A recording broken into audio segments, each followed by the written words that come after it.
just have a few logistics announcements for us. First, there will be lunch, and a number of you have asked about lunch. It will be a make-your-own salad bar, so there will be quite a few options for vegetarian folks and others, so don't worry about that. Second, we heard the complaints from the back of the room, and because we are televising, we will ask that all future questions be directed to microphones and that all speakers use the microphones to address those questions, because we know you in the back of the room could not hear those questions. So we apologize for that. I think that's it. And with that, I'll turn it back over to Dr. Berlin. Thank you so much. It's a pleasure to introduce now Dr. Pamela Morris, who's here from NYU, where she is Professor of Applied Psychology and Vice Dean for Research and Faculty Affairs at the Steinhart School of Culture, Education, and Human Development. The focus of Dr. Morris's work is on evaluating promising interventions for low-income families across a quite wide array, such as employment and anti-poverty programs targeting parents, as well as early childhood interventions, such as enhancements to preschool, which is really being quite widely disseminated in the New York area. The title of our talk today is Developing and Testing a Tiered Model for Promoting Parenting and Early School Readiness in Pediatrics, the Smart Beginnings Project. And you'll see, I think, how nicely it follows on Dr. Shaw's presentation. So, welcome, Dr. Morris.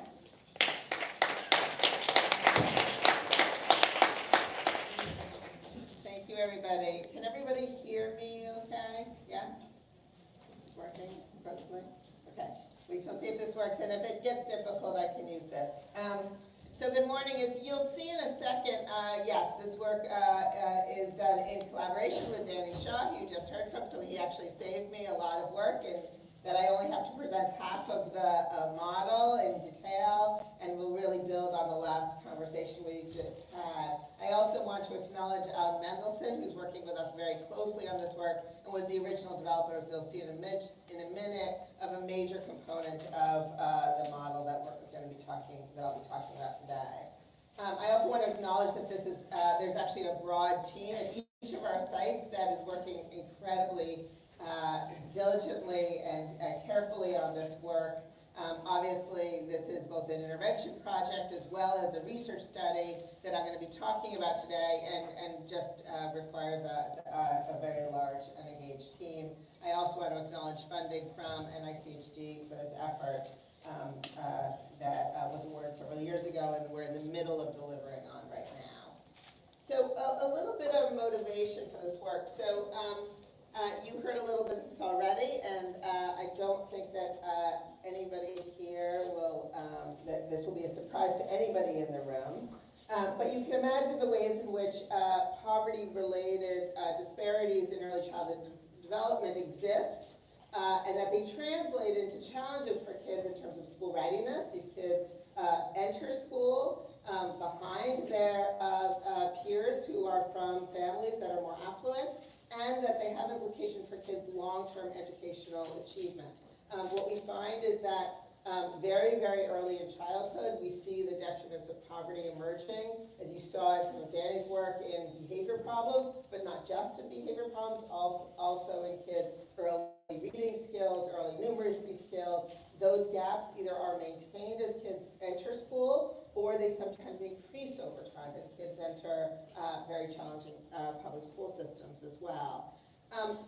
Proximal family assets and vulnerabilities. What do I mean by this? I mean all the things that Danny was just talking about: depression, stress, etc. Social support on the flip side, the assets that families have, really underlie some of these challenges for children that are a result of poverty-related disparities, as well as parent-child relational health. The parent-child relationship really matters. And all of those who are working with parents and kids understand that through all of your experiences with families. But they really do make a difference. The challenge then is, why are we here? Why do we even need to talk to you today, right? We seem to understand what's happening. We know these kids are at risk. In fact, there's actually well-documented efficacy of parenting interventions. And you're going to hear, you've heard about Danny's family checkup work. You're going to hear about several other examples throughout the day. So my challenge is, why do we still have families that are struggling? And one of the reasons is that even though we've shown some programs make a difference, we don't seem to be able to get it out there to everybody yet. And that's the challenge that I'm hoping that we can start tackling through conversations like this one, where we think about population level, as we say, or scale, or really affecting all families and kids that are in poverty and in need. So this is a very fancy model, but all we're trying to say here is that there's multiple ways in which poverty might impinge on kids' development. In the literature, we talk about sort of two major pathways. Again, none of this is going to be surprising to anybody that works with families. On the one hand, there's sort of the family investment model. That's sort of the top half of the graph here, where basically the notion is that because poor families don't have a lot of money, they don't have a lot of time, they tend to have low educational levels, that impinges on their ability to provide for their children in their homes, to provide learning materials in their home for their children. They often have less space in their cognitive capacity to be able to plan and organize for their children, and that impinges on their ability to parent effectively over here. Reduced verbal responsivity. What we mean by that is basically they speak, they use less complex language, often with their children. Reduced reading and play. This is as much a time issue as a money issue, right? As you can imagine, with implications all the way over here for kids' development.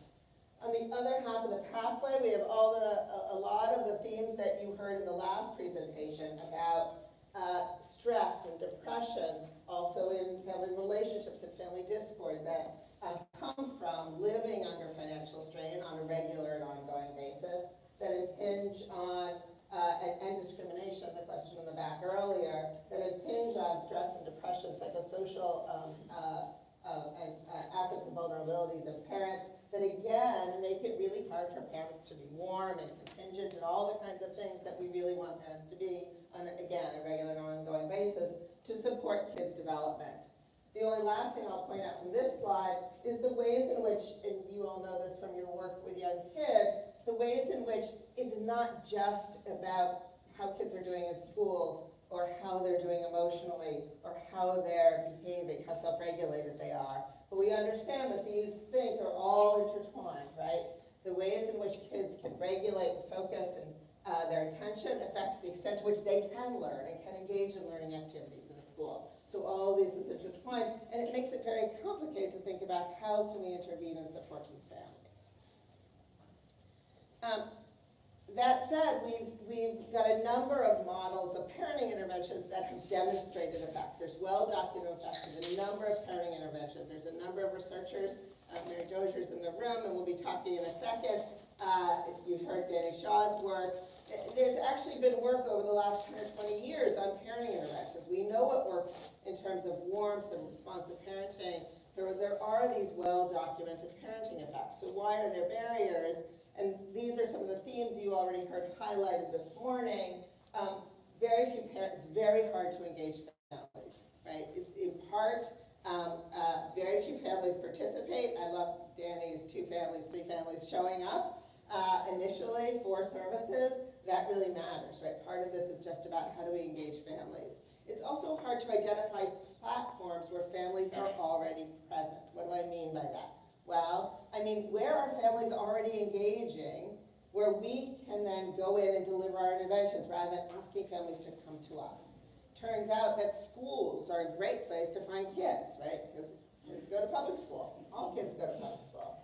Well, what happens before kids show up at school? What happens in that early childhood period where Danny just showed the ways in which parenting and interventions really matter? How do we access parents earlier? How do we reach families earlier when they really need it? Well, as you'll see in a second, the pediatric care clinic is one place. And the third issue that we often grapple with is that not all poor families are the same, right? Not all families who are low income and are facing risks struggle, right? Many of them do actually relatively well. They find resources in their communities. They have a set of supports locally in their families or internally for whatever reasons. They show a noticeable amount of resilience. So how do we identify those families that really need these additional services versus those who really are going to do fine without the additional services. So there's substantial heterogeneity, and how do we manage that in terms of our delivery of our services? So faced with these challenges, Danny, Alan, and I got together and thought we needed to consider elements of a new strategy. And I'm going to highlight a couple of those elements here, and then turn to the way in which we've instantiated that in the model, in the program that we've been building and testing over the last several years. So first and foremost, we wanted a platform that would reach all families and would reach them early as the birth of a child. Given the notion that we need to be intervening in the first few years, we wanted to find families during that period. And we wanted to find them where they already were engaging. Secondly, we wanted to use proven interventions that would target those aspects of poverty that we thought made a difference.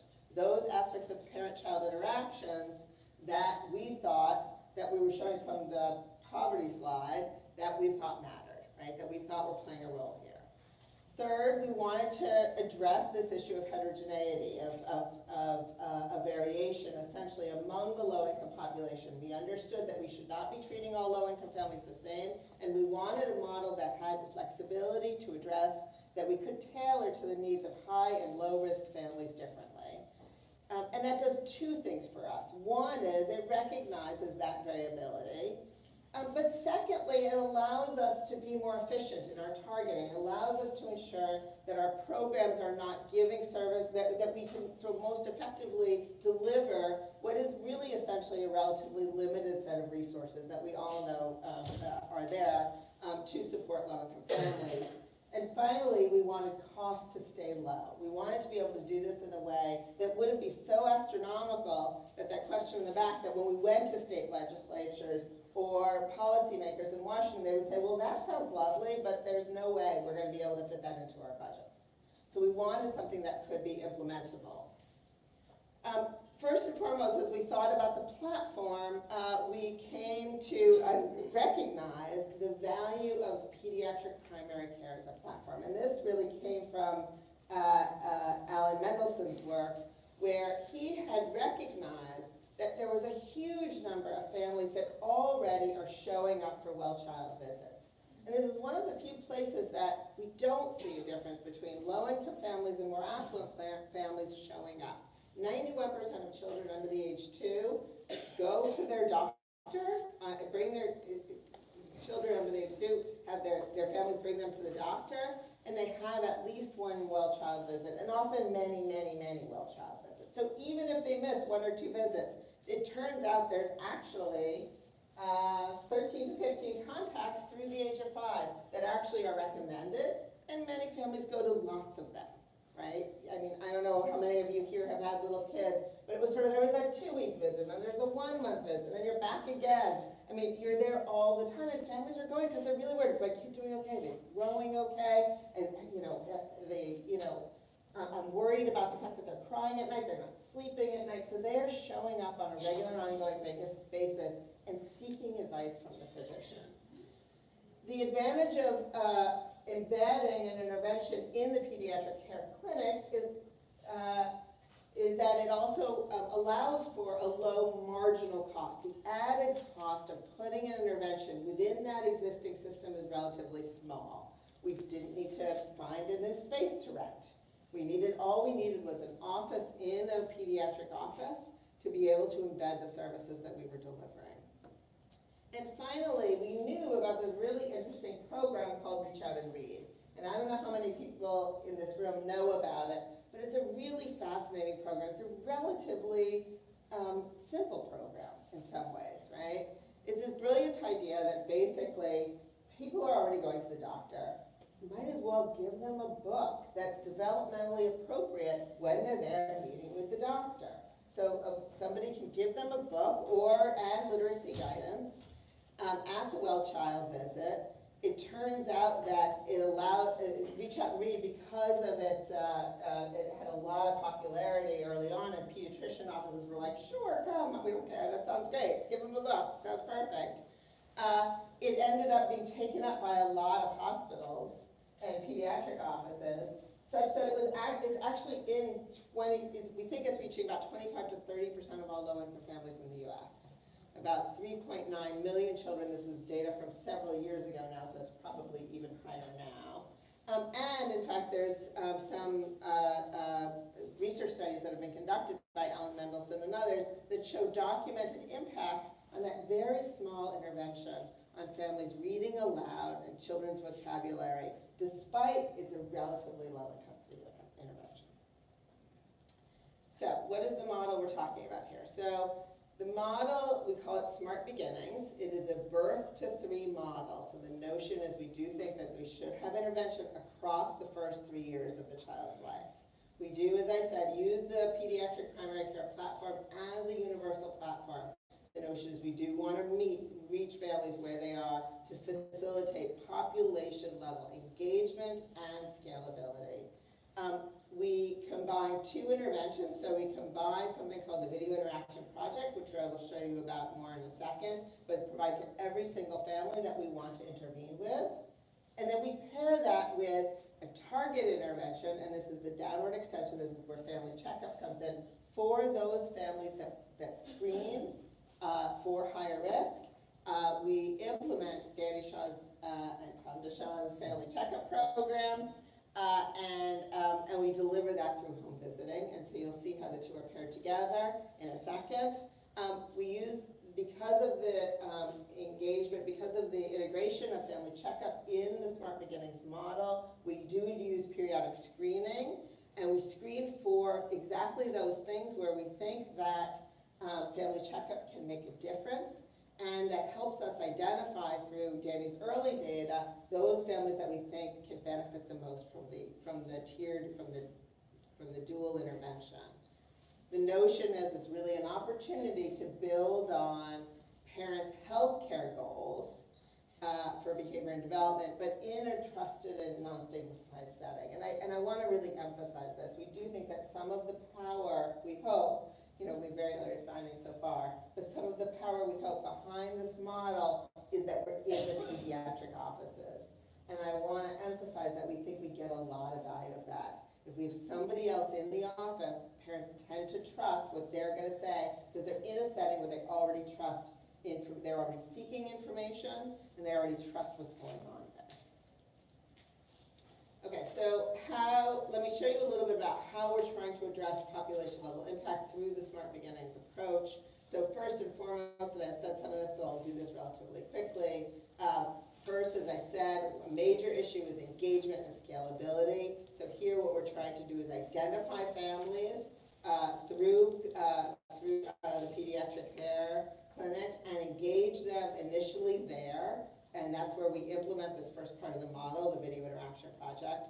And then the heterogeneity of risk issue that I emphasized at the beginning, the issue that there is variability in low-income families, we approach largely through tailoring that risk and really the embeddedness, the integration of the family checkup program into the Video Interaction Project. And we think that the integration of the 2 programs together, and this is not 2 programs separately, but truly together, and we'll talk about that in a second too, has the potential for additive and really ultimately synergistic impact of 2 separate programs on top of each other delivered for low-income families. Okay, so let me tell you a little bit about our study, and I'm going to embed bits about the program on top of it. So this was actually our original study design, and the bottom half I'm going to talk you through because that's the program side of it. Okay, so imagine this is the birth of a child. This is a timeline, kid's birth, right? We actually enrolled kids right when they were born into our program and our study. We then saw them 2 weeks later when kids showed up at their pediatric care clinic for their first well-child visit.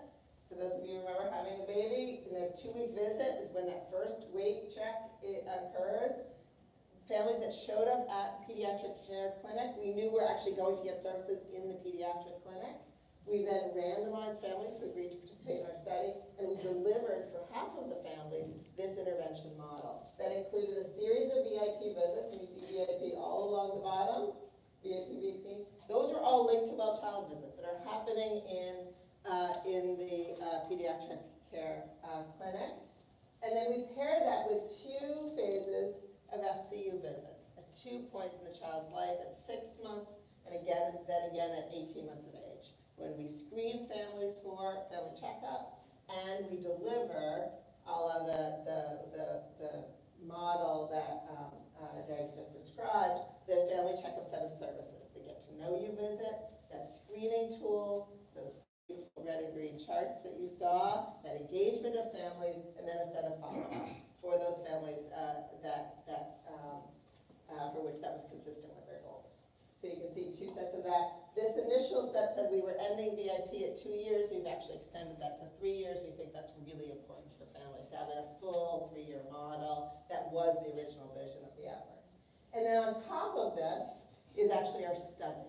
And I'll walk through some of the details of the study, but suffice it to say for this so far, that we periodically assess the families and the kids to really see how this is rolling out, how this is, what effect this program is having on the lives of children and families. A bit of details about the study itself. This was a multi-site trial in 2 sites. So we decided it was very important to understand what the effects of this program would be, both in New York City and in Pittsburgh, so that we weren't sort of constrained by the limitations of only a single site. We could really learn about the variability and effects across 2 very different sites, and I'll show you how they differ in a second. So New York City and Pittsburgh are our 2 sites.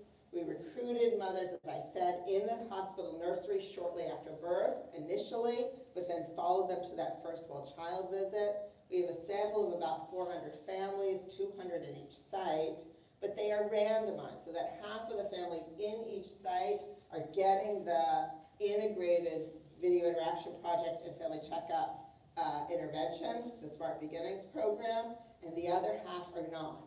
They're essentially getting usual care. And we are following both groups of families over time to try to understand the effects of the program across the 2 sites. So what have we learned so far? Well, so first of all, let me tell you who the families are. I'm going to tell you about the program, and then I'm going to tell you what we're finding. So the families are predominantly low income, but intentionally they do differ widely by site.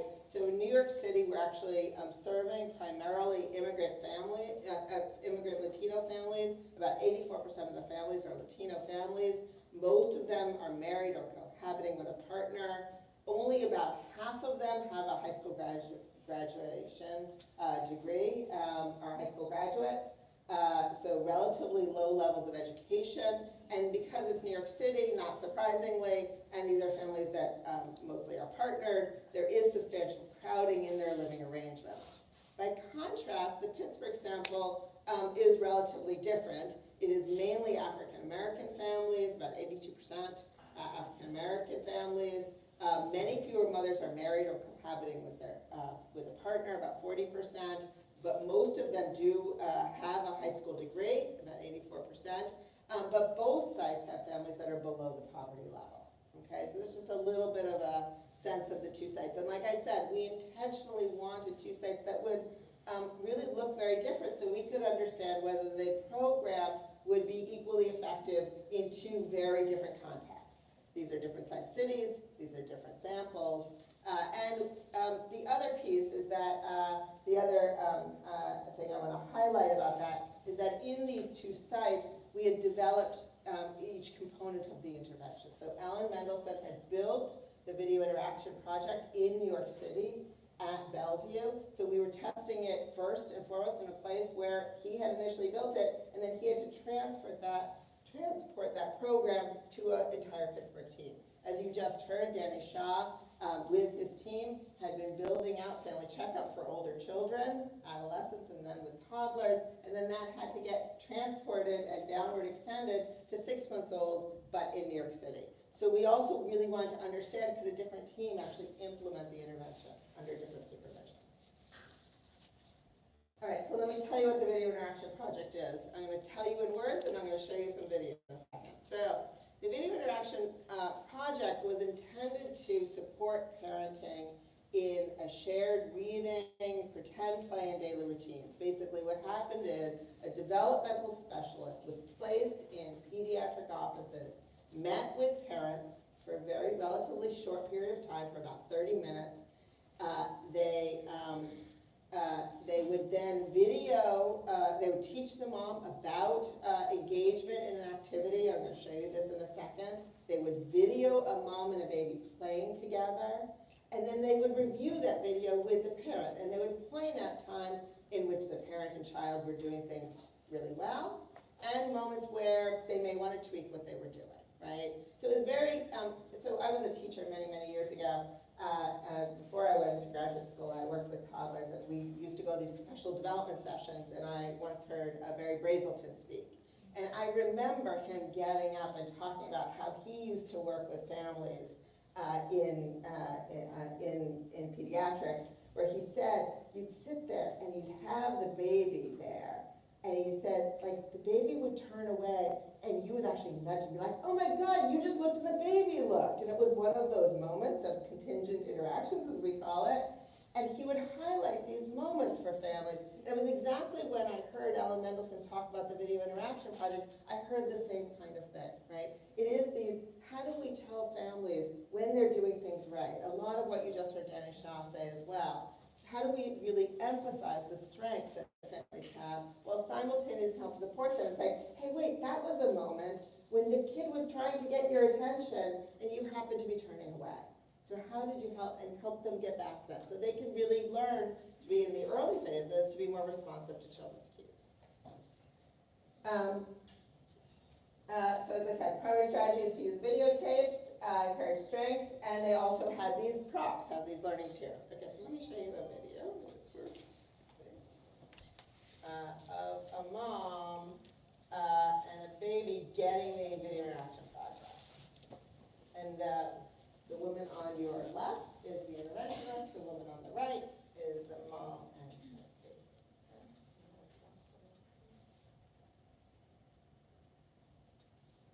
When she makes sounds, imitate those sounds and then expand on it. She loves it when I talk to her. I love it. She's clearly communicating with you that she loves your voice. This is a book. It gives you a lot to talk about. It gives you lots of colors. You can talk about the sound. There are different textures, so you see how things change. What's that over The there? video part. A fishy. What color is the fishy? It's pink, right? Your favorite color besides purple? You're constantly talking to her. So at the beginning, she showed her the book.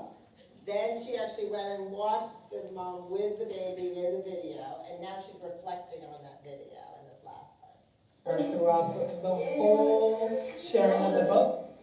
It's pink. I love this part. You related it back to something that's very much to her. What would you like to continue doing with her at home with the book? What would you do? Oh, so you saw that what she was doing was actually highlighting some parts of the video where the mom and the baby had really interacted in a really positive way. But by highlighting it, she really pointed attention to it. And then this last part, she's actually doing something that's very similar to what you just heard about in Family Checkup. She's actually asking the parent, what do you want to work on when you go home, now that you have this book that you're going home with?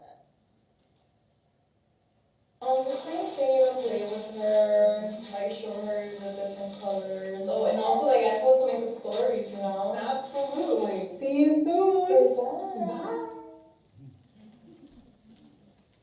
Yeah, so what you saw in that is that we got the,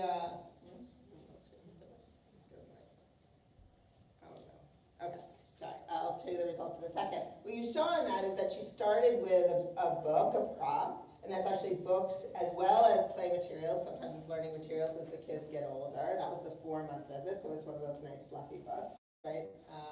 And then engages with the parent about it, talks to them about how they might want to use it, videotapes them with it, and then reflects on the video, sends them home with a set of goals, and then when the mom comes back next time at the 6-month visit, she'll say, okay, so here were your goals, how did that go? How did you work with it, right? And they actually send the videos home with the moms too, and so they keep these videos as well.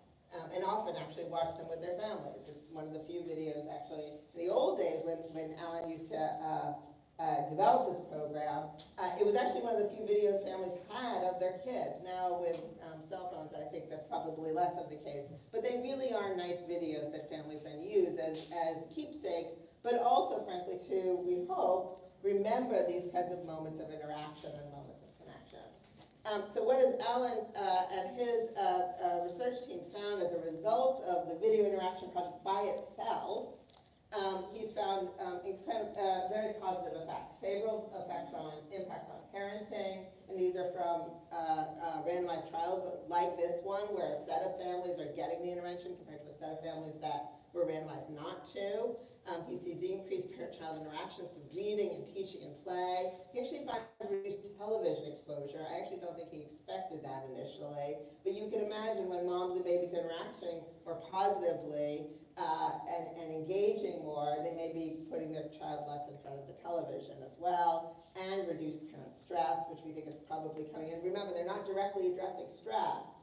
It's really through the parenting relationship, and favorable impacts on children's development, all the way through to kids' IQ scores, achievement test scores, as kids go through early school, as well as reduced behavior problems.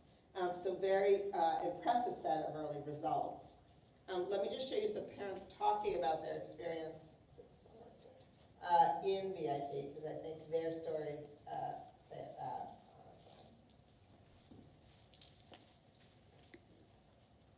Oh no. That one doesn't like me. Okay, maybe not. That one didn't copy properly. I think it's okay. I don't know. I don't want to mess up the rest of the. Okay, that one didn't get embed right. Anyway, they tried to copy them both over, but I think we lost one. You want to try to pop it back in? I don't know. Well, I'll keep talking. We'll see. Oh, he's going to come around. We might be able to hear the answer. Any questions about VIP while we see whether we could hear it? One of the videos didn't work. One did work. One of them did. This didn't work. It didn't like it. I wonder if we could just go to the something out of tone. It should be Just run from there. Okay. That's great. That's good. And I'll just minimize. Yeah, go ahead. Yeah, I was wondering, can you tell us a little bit more about the guided activities that are at the start of these sessions? The guided activities? Yeah. Yeah, so essentially, and Danny's seen this, so he can certainly chime in, but it is a combination of, give a parent a book and really talk through with them how you might want to read to them, but not just read the words on the page, but engage with them with the book. It really is about parent engagement and moves through pretend play as the kids get older.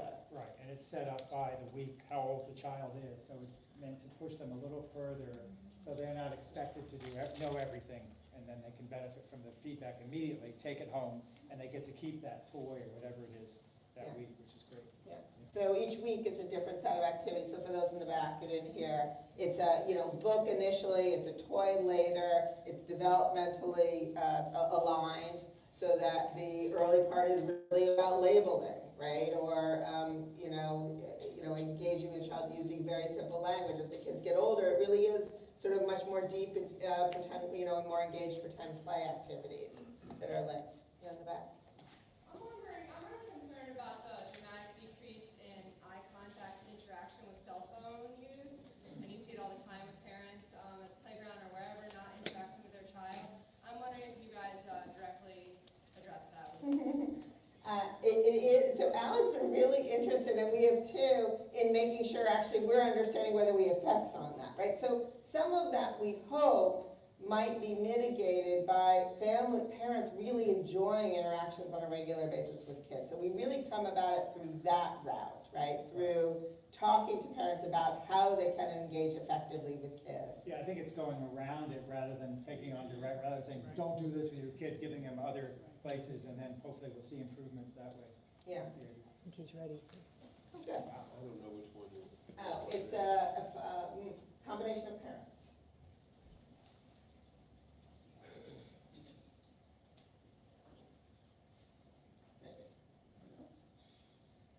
What sound is the painting? Like, you're so smart. I love Jennifer. She's helped mold me to become this parent that I never knew was in me. Él puede disfrutar de esa voz grandiosa tuya que le encanta. Me gusta porque me están ayudando a interactuar más con mi bebé, hablarle más, motivan a hacerlo y pues esos pasarratos tan alegres están tan bonitos. Oh my God, old man Jojo had a fun. If we weren't in this program, like there will be things that we wouldn't know or yeah, like we wouldn't put into practice. Like maybe, for example, like something as simple as like reading. Maybe we would have started a little later. Okay, so this is for you to take home. Oh, that's beautiful. I love this picture. Like just looking back at the pictures and we see like, and reading the summary, like you see like how much he has progressed. Where's mommy? The program helps us understand our child more and just find different ways to, you know, like interact with him, and you know, I feel really grateful for that. You're so smart. I love Jennifer. She's helped mold me to become this parent that I never knew was in me. Él puede disfrutar de esa voz grandiosa tuya que So yeah, so you saw from that the ways in which, you know, families really talked about what they learned from it. You actually saw some of the example activities, right? The books, but also the kind of puzzle thing that you open and close the doors. So back in your slideshow. Back in my slideshow. Which one is it? Where are we? Down here, look I down. think you put it in. I can't find it. Oh, there. There we go. Yep. And Pamela, to that, just to note, that was not an anomaly, seeing a father. We had a lot of fathers, especially in Pittsburgh, we noticed, coming to these sessions either by themselves or with moms. And they get to take part in the sessions too, which is really cool. Yeah. So families really talk about the ways in which they, understand a lot more about their parenting, about their kid from the video interaction project. And then what we do is we embed on top of VIP, as I said, family checkup. Because it's a downward extension, as we call it, of family checkup. So remember, Danny talked about its original model being built for adults, but then for adolescents, and then for toddlers. So when we approached Danny, we said, "Can you do this for 6-month-olds?" And he said, "I guess we could try it." And sure.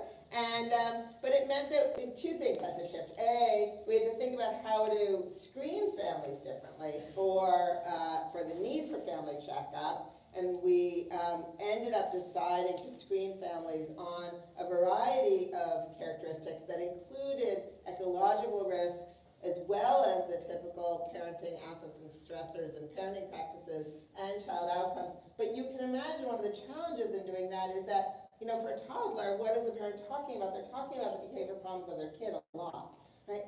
With a baby, they're talking about they might be talking about their kid being colicky or whatever, but the issues are often as much about their own parenting or their stress or their sleep than necessarily about kids' behavior at that very, very early age. And so we had to think about how do we adapt this differently? And you'll see that in the why parents are screening in a second. And here are the domains as we tried to shift the program downward, as I said. The domains in which Family Checkup was focused on, still maintaining its core focus on child behavior and milestones in family well-being and parenting, very similar to the prior renditions, but of course now developmentally appropriate. So while at 18 to 30 months it may have been typically around parenting or setting limits, now it was conversations around proactive approaches to parenting, etc. Right? So that was the downward extension. We actually do implement, as I said, in this study, family checkup at 2 time points, at 6 months, and then rescreen again in 18 months, so we get some of that toddler period. It's at the very early phase, and then again at 30 months. And that's sort of squarely in where the prior work of the family checkup had been conducted. So what we basically then have, just to be super clear about this, is sort of two phases of this. For video interaction project, we think about, I guess I should sort of move along in our time. We think about the initiation of positive parenting and the prevention of harsh parenting. We think that that will have effects on reducing depressive symptoms. But as we think about pairing that with family checkup, we think about ways in which it's really addressing families who already have emergent problems, right? So a different group of families potentially, or a higher risk group of families within our broader low-income sample, where it's really that relationship with the interventionist is really helping to enhance positive parenting, reduce harsh parenting that may already exist, rather than preventing harsh parenting, and a much more direct focus on all those stressors that families are facing, right? Parental depression and stress, in the ways in which you heard earlier. I think, I'll do this one. So how are the two components integrated? So it's not that the two are just on top of each other, they actually are seamlessly integrated, because you can imagine now we've got two interventionists, okay? So we have a VIP interventionist who sits in the pediatric office and does that video that I just showed you. And then we have a separate family checkup interventionist. And that's important because the family checkup interventionist needs to have clinical skills to engage in the motivational interviewing, the assessment, and engage in the follow-up visits. And so, but we needed to make sure that the two were talking to each other. We didn't want families to feel like they were getting two interventions that were completely disengaged from each other. And so we thought long and hard about ways in which, how should we handle the handoff, right? So initially families are with us through Video Interaction Project, then they get assessed, and then some set of them, and I'll show you how many in a second, go on to get family checkup. Well, how do we introduce that new interventionist to the family? Well, we make sure that the interventionist that you first saw, that they've developed a relationship through the Video Interaction Project, through those repeated visits of pediatric care, that they're getting contacted together, they're together describing the program, they're answering questions, and scheduling that next FCU session together. Then, the nice thing is because we've got two interventionists that are talking to each other, we can make sure that they have some continuity in treatment. That the VIP interventionist, before the FCU person starts, they can actually inform them what's been going on with this family, what have the visits been like, have they been coming regularly, and what are the major issues that they've been identifying in the visits there, where they've been having the videos and then the subsequent goals. And then once FCU has been initiated, they can then turn back and share that information back with the VIP interventionist to say, hey, here are the focus of those sessions, and they can now then be reinforced in the VIP visits. So again, not two separate interventions, but trying to make sure everyone's talking to each other. We're getting the value of the double intervention, okay, for the highest risk families. So the whole is greater than the sum of the parts. Okay, I'm not going to show you this picture. It's too complicated. All right, so I'm going to just show you very quickly some very early findings from our study.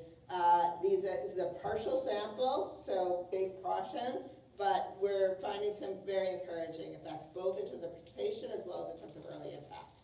So most importantly, are people even showing up? Are they even engaging, right? We saw the 3 people, and then we saw the much higher rates of participation that Danny was able to find in family checkup. It turns out actually in VIP, we're also getting very high rates of participation. So 6 possible visits between 0 and 6 months of age, 0 and 12 months of age. About 80% of treatment-assigned families in New York have received 5 or more visits, and nearly that many have received it in Pittsburgh. So very high rates of participation in lots of the VIP visits. Very few families, only 2 and 3%, haven't received anything at all. And that's really unheard of actually in most of the early intervention literature. Very high, given that it's a relatively high-risk sample. And we think that is because of all of the things I talked about at the beginning, and I won't go through that again, but the notion of being in the pediatric care clinic, being in a place, and all of the work that the 2 teams have been doing in the intervening period to really strengthen implementation. So about half of the families have screened in our treatment group to FCU. So remember, we think that it's a heterogeneous, it's a variable sample. We think we really need to identify those families that are at highest risk. About half of them do. And why do they screen in? Well, they mostly are screening in actually on some of the ecological risks and parenting asset stressor. This is the kind of parent depression, stress, etc. Little less so, but still substantially on parenting practices and risks there. And as I said, child outcomes, not so much, right? Parents are mostly talking about, or we're identifying them as needing FCU because they are depressed, or because they're living in challenging situations, or because of their parenting, and not so much because the kid's acting out, because the kids are pretty young still, right? We don't see a lot in the early phase. How much of the family's participating in FCU? It turns out actually a fair amount. Danny mentioned this already. About 2/3, 3/4 of families across the 2 sites are participating. Are participating in FCU. The red are all the people that are screening in, and then the pink, I think it is. I can't see it so well here. The pink are those who are receiving, who both were assessed initially for family checkup and got feedback. Okay, so we had those 2 first visits. And then the question is, they're going to decide to go on to because they're interested in follow-up visits or not. But the most important is, were they assessed and did they receive that feedback? About 2/3 to 3/4. So not universal, but certainly a very large proportion of the group that's identified as needing additional services. And they are comparable, as we said, to some of the prior studies. Let's see, I'm worried about time. So I'm going to skip this. Very quickly, I'm going to just show you findings. So again, these are very preliminary, but we're really encouraged. So we've started to look at the effects on the survey measures and observational measures of parenting that we've assessed at 6 months of age. And we actually see positive effects of our families that have been assigned to the intervention relative to those who were assigned to the control group on parents' reports first of teaching and play activities. Well, that's good, that's a start, but parents know whether they were assigned to the treatment. They might be just telling us what we want them to tell us. So we also observe them. So we videotape them in interactions with their babies, and actually a whole team from Danny's lab actually codes these data, and then we analyze it and find that actually on observational measures of parenting quality, particularly on the language stimulation that parents are using with their kids. So parents seem more engaged in terms of developing kids' language, the quality of the language they're using with their children in these kind of free play and other activities with their children that we observe. We don't actually, then we assess them again at 18 months, and oddly, we don't understand why yet. On a partial sample, we don't see a lot going on. Things seem to be the same between those assigned to the treatment and those assigned to the control group.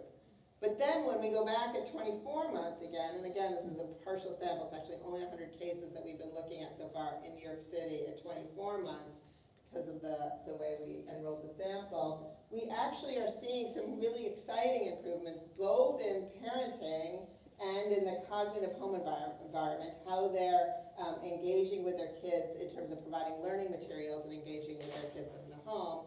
But also, when we ask parents about their children's behavior problems through the child behavior checklist, the same measure that Danny mentioned, we see actually substantial reductions in behavior problems, both in total behavior problems and particularly in their internalizing behavior, the extent to which kids parents are reporting kids are depressed or withdrawn.